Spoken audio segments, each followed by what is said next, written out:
ರೊಟ್ಟಿ ಅಂದರೆ ಯಾರಿಗಿಷ್ಟ ಇಲ್ಲ ಹೇಳಿ?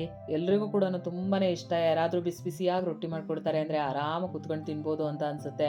ಅಂಥದ್ರಲ್ಲಿ ಒಂದು ಹೆಲ್ದಿಯಾಗಿರೋ ರೊಟ್ಟಿ ಮಾಡಿಕೊಡ್ತಾರೆ ಅಂದರೆ ಇನ್ನೂ ತುಂಬ ಖುಷಿಯಾಗಿ ತಿನ್ಬೋದು. ಇವತ್ತು ನಾನು ಮಾಡ್ತಾ ಇರೋವಂಥ ರೆಸಿಪಿ ಒಂದು ಮೊಳಕೆ ಕಾಳಿನ ರೊಟ್ಟಿ. ತುಂಬಾ ರುಚಿಯಾಗಿರುತ್ತೆ. ಒಂದು ರಿಚ್ ಪ್ರೋಟೀನ್ ಇರೋವಂತಹ ರೊಟ್ಟಿ. ಇದಕ್ಕೆ ನಾವೇನು ಎಕ್ಸ್ಟ್ರಾ ಎಫರ್ಟ್ ಹಾಕಬೇಕು ಅಂತ ಇಲ್ಲ. ನಾವು ಮಾಡೋಂಥ ರೊಟ್ಟಿಗಳಲ್ಲೇ ಸ್ವಲ್ಪ ಮೊಳಕೆ ಕಾಳು ಬಳಸಿದರೆ ಆಯಿತು. ತುಂಬಾ ರುಚಿಯಾಗಿರುತ್ತೆ ಮತ್ತು ಅಷ್ಟೇ ಹೆಲ್ದಿ ಕೂಡ ಹೌದು. ಎಲ್ಲರೂ ಕೂಡ ಟ್ರೈ ಮಾಡಿ ನೋಡಿ. ಇವಾಗ ಈ ರೊಟ್ಟಿ ಹೇಗೆ ಮಾಡೋದು ಅಂತ ನೋಡೋಣ ಬನ್ನಿ. ಈ ಮೊಳಕೆ ಕಾಳಿನ ರೊಟ್ಟಿ ಮಾಡೋದಕ್ಕೆ 1 ಬೌಲ್ನಷ್ಟು ಮೊಳಕೆ ಬಂದಿರೋ ಕಡಲೆಕಾಳು, ಹೆಸರು ಕಾಳು, ಬಟಾಣಿ ತೊಗೊಂಡಿದ್ದೀನಿ. ಮೊದಲಿಗೆ ನಾವು ಒಂದು ಮಿಕ್ಸಿ ಜಾರಿಗೆ ಈ ಕಾಳುಗಳನ್ನು ಹಾಕ್ಕೊಂಡು ಇದ್ರ ಜೊತೆಯಲ್ಲಿ 1 ಇಂಚಷ್ಟು ಶುಂಠಿ ಕೂಡ ಹಾಕಿ ಮೀಡಿಯಮ್ಮಾಗೆ ರುಬ್ಕೋಬೇಕು. ತುಂಬ ನುಣ್ಣಗೂ ಬೇಡ ಮತ್ತು ತುಂಬ ತರಿಯಾಗೂ ಕೂಡ ಬೇಡ. ಸ್ವಲ್ಪ ಮೀಡಿಯಮ್ಮ ರುಬ್ಕೊಂಡ್ರೆ ಸಾಕಾಗುತ್ತೆ. ಮೊಳಕೆ ಕಾಳು ತಿಂದರೆ ಒಬ್ಬೊಬ್ಬರು ಆ್ಯಸಿಡಿಟಿ ಆಗೋ ಚಾನ್ಸಸ್ ಇರುತ್ತೆ. ಹಾಗಾಗಿ ಸ್ವಲ್ಪ ಶುಂಠಿ ಹಾಕ್ಕೊಂಡ್ರೆ ಟೇಸ್ಟ್ ಕೂಡ ಚೆನ್ನಾಗಿ ಬರುತ್ತೆ ಮತ್ತು ಆ್ಯಸಿಡಿಟಿ ಪ್ರಮಾಣ ಕೂಡ ಕಡಿಮೆ ಆಗುತ್ತೆ.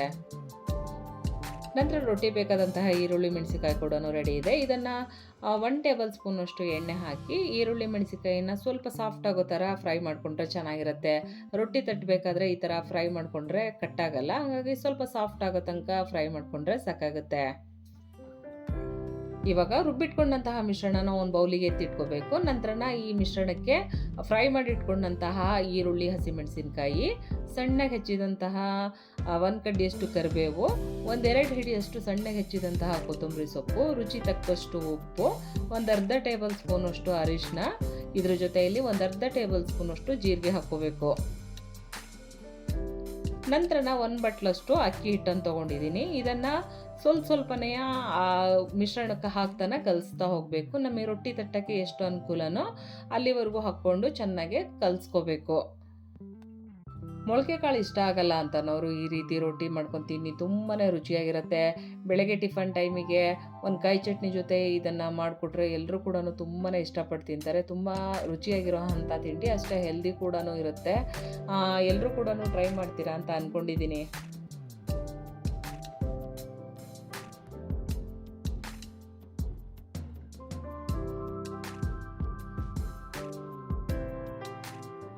ಇವಾಗ ಈ ರೀತಿ ಕಲಸಿಟ್ಕೊಂಡ್ರೆ ಸಾಕಾಗುತ್ತೆ. ನಂತರ ನಮಗೆ ರೊಟ್ಟಿ ಯಾವ ಸೈಜ್ ಬೇಕೋ ಅಷ್ಟು ಉಂಡೆಗಳನ್ನು ಮಾಡಿ ಇಟ್ಕೋಬೇಕು. ಈ ರೊಟ್ಟಿ ತಟ್ಟೋದಕ್ಕೆ ನಾನಿಲ್ಲಿ ಹೋಳಿಗೆ ಪೇಪರ್ ತೊಗೊಂಡಿದ್ದೀನಿ. ನಿಮಗೆ ಯಾವ್ದು ಅನುಕೂಲನೋ ಅದು ತೊಗೊಳ್ಳಿ. ಬಾಳೆಲೆ ಈ ಥರ ಹೋಳಿಗೆ ಪೇಪರ್ ಆದರೆ ಚೆನ್ನಾಗಿರುತ್ತೆ.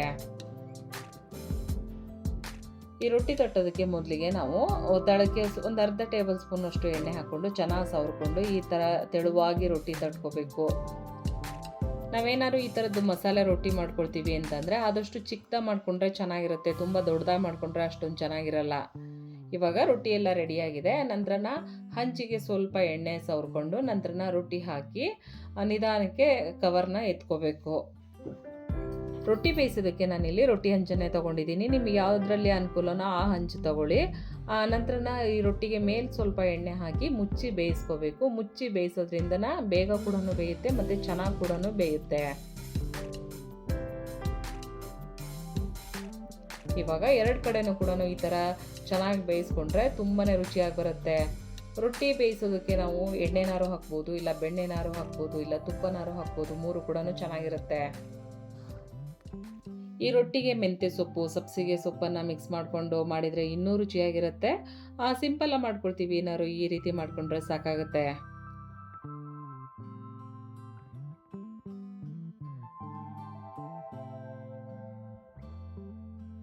ಇವಾಗ ರೊಟ್ಟಿ ಎಲ್ಲ ರೆಡಿಯಾಗಿದೆ. ಈ ರೊಟ್ಟಿಗೆ ರುಚಿಯಾಗಿರುವಂತಹ ಕಾಯಿ ಚಟ್ನಿ ಕೂಡ ಮಾಡಿದ್ದೀನಿ. ಕಾಯಿ ಚಟ್ನಿಗೆ ಹಸಿಮೆಣಸಿನಕಾಯಿ, ತುರಿದಂತಹ ತೆಂಗಿನಕಾಯಿ, ಸ್ವಲ್ಪ ಹುರಿಗಡಲೆ, 1-2-3 ಎಸಳಷ್ಟು ಬೆಳ್ಳುಳ್ಳಿ, ರುಚಿ ತಕ್ಕಷ್ಟು ಉಪ್ಪು, ರುಚಿಗೆ ಸ್ವಲ್ಪ ಬೆಲ್ಲ, 1 ಹಿಡಿಯಷ್ಟು ಕೊತ್ತಂಬರಿ ಸೊಪ್ಪನ್ನು ಹಾಕ್ಕೊಂಡು ಮೀಡಿಯಮ್ ರುಬ್ಕೊಂಡ್ರೆ ಚಟ್ನಿ ರೆಡಿಯಾಗುತ್ತೆ. ಇವಾಗ ಒಂದು ಹೆಲ್ದಿಯಾಗಿರೋ ರೊಟ್ಟಿ ಜೊತೆ ಕಾಯಿ ಚಟ್ನಿ ಮತ್ತು ಗಟ್ಟಿ ಮೊಸರು ಕೂಡ ಇದೆ. ಈ ಮೊಳಕೆ ಕಾಳಿನ ರೊಟ್ಟಿ ಜೊತೆ ಮೊಸರು ಕೂಡ ತುಂಬಾ ರುಚಿಯಾಗಿರುತ್ತೆ. ಇವೆರಡೂ ಕೂಡ ಒಂದು ಒಳ್ಳೆ ಕಾಂಬಿನೇಷನ್ ಅಂತ ಹೇಳ್ಬೋದು. ರೊಟ್ಟಿ ಕೂಡ ಅಷ್ಟೇ ಚೆನ್ನಾಗಿ ಬಂದಿದೆ. ತುಂಬ ತೆಳುವಾಗಿ ಕೂಡ ತಟ್ಕೋಬೋದು. ಎಲ್ಲರೂ ಕೂಡ ಟ್ರೈ ಮಾಡಿ ನೋಡಿ, ತುಂಬಾ ರುಚಿಯಾಗಿರುತ್ತೆ. ಇವತ್ತಿನ ರೆಸಿಪಿ ನಿಮ್ಮೆಲ್ಲರಿಗೂ ಇಷ್ಟ ಆಗಿದೆ ಅಂತ ಅಂದ್ಕೊಂಡಿದ್ದೀನಿ. ಇವತ್ತಿನ ರೆಸಿಪಿ ನಿಮ್ಮೆಲ್ಲರಿಗೂ ಇಷ್ಟ ಆಯಿತು ಅಂದರೆ ಒಂದು ಲೈಕ್ ಕೊಡಿ, ಶೇರ್ ಮಾಡಿ, ಕಮೆಂಟ್ ಹಾಕಿ. ವೇದ ಜನನಿ ಚಾನಲ್ಗೆ ಸಬ್ಸ್ಕ್ರೈಬ್ ಆಗಿ ಅಂತ ಕೇಳ್ತಾ thank you. Bye. Thank you for watching.